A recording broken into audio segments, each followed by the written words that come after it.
guys আসসালামু আলাইকুম নমস্কাৰ স্বাগতম জনাইছোঁ ব্লগ জিস্মিনগৰ অন্য এটি ভিডিঅ'লৈ আশা কৰিছোঁ আপোনালোকৰ ভিডিঅ'টি চাই ভাল লাগিব আৰু এইযোৰ ইউনিফৰ্ম আমাৰ স্কুলৰ হয় স্কুলত ইউনিফৰ্ম দিছে আমাকো আৰু তাইকো ৰেডি কৰাই দিলোঁ কেমেৰা মানে অন কৰাৰ কাৰণে তাই লাজ কৰিছে মুখখন দেখাব এবাৰ চাই আকৌ পিছফালে ঘূৰি যায় আৰু তেনেকৈ তাইকো ৰেডি কৰাই দি ময়ো ৰেডি হৈ গ'লোঁ আৰু কেনেকুৱা লাগিছে আপোনালোকে কমেণ্ট কৰি ক'বচোন মোৰতো ভালে লাগিছে বাৰু পিন্ধি কালাৰটো ধুনীয়া লাগিছে কালাৰটো একচুৱেলি আমাকে চুজ কৰিব দিছিলে আমি কি কালাৰ লওঁ তো আমি গোটেইখিনি লেডিজ মিলি আমি এইটো কালাৰে চুজ কৰিলোঁ পৰি ৰাব্বু আহি গ'ল আমাক নিবৰ কাৰণে আৰু আমি গৈ আছোঁ আমাক আনা নিয়া পৰি ৰাব্বুৱে কৰে আৰু আমি স্কুলত আহিও পালোঁ স্কুলত আহি পাই ওপৰত গ'লোঁ তাইৰ বেগ থ'ব তাইৰ বেগ মোৰ বেগ থ'ব তাৰপাছত আকৌ যিহেতু তলত নামি আহিবই লাগিব পটককৈ বেগখিনি থৈয়ে আহিলোঁ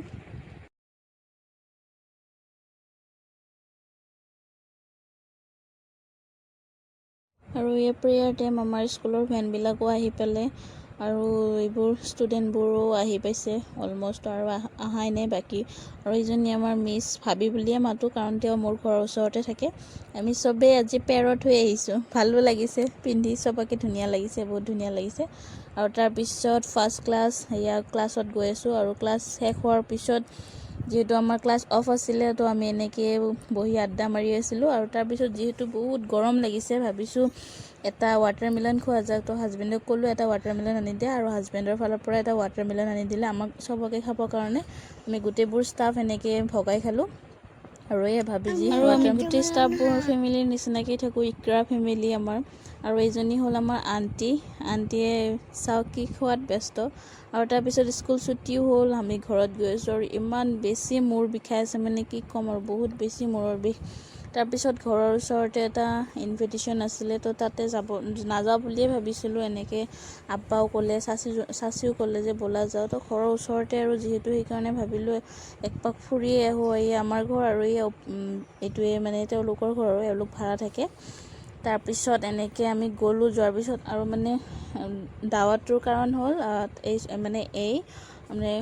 হাই ছেকেণ্ডেৰী পৰীক্ষা দিছিলে তো তাই ভাল ৰিজাল্ট কৰিছে তেনেকুৱাকৈ আমাক মিঠাই খাব মাতিছিলে তো আমি তেনেকৈ গ'লোঁ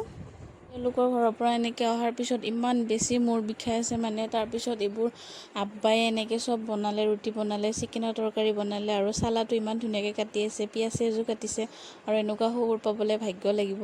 আলহামদুলিল্লাহ মই এনেকুৱা ফেমিলি এটা পাইছোঁ আৰু একচুৱেলি মোকো তেওঁলোকে পাইছে সেইটোৰ কাৰণে মই চাগে সেইখিনি যোগ্যতা সেইটোৰ কাৰণে মোক এইখিনি মৰম কৰে মই চাগে সেইখিনি মানে তেওঁলোকক ৰেচপন্দ দিব পাৰিছোঁ বা মৰম কৰিব পাৰিছোঁ সেইটোৰ কাৰণে ময়ো ৰিটাৰ্ণ পাইছোঁ আৰু এনেকুৱা আমাৰ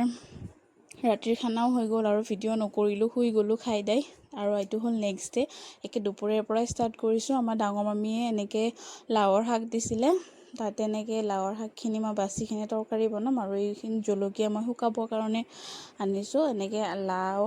লাওৰ শাক আলু এনেকৈ শুকান মাছেদি বনালোঁ আৰু তাৰপিছত খাহী মাংস আনিছিলে অকণমান তো খাহী মাংসখিনিও বনালোঁ যিহেতু মানে এনেকৈ আলহী অহাৰ কথা আছিলে তো এনেকৈ দালি চালি ভাজি চাজি এনেকৈ কিবা কিবি বনাই মেলি আৰু তৰকাৰী মোৰ হৈ গ'ল এনেকৈ হোৱাৰ পিছত গোটেইবিলাককে ভাত বাঢ়ি দিলোঁ আৰু আশা কৰিছোঁ আপোনালোকৰ ভিডিঅ'টি চাই ভাল লাগিছে যদি ভিডিঅ'টি চাই ভাল লাগিছে লাইক কমেণ্ট শ্বেয়াৰ কৰিব নাপাহৰিব আজিলৈ বাই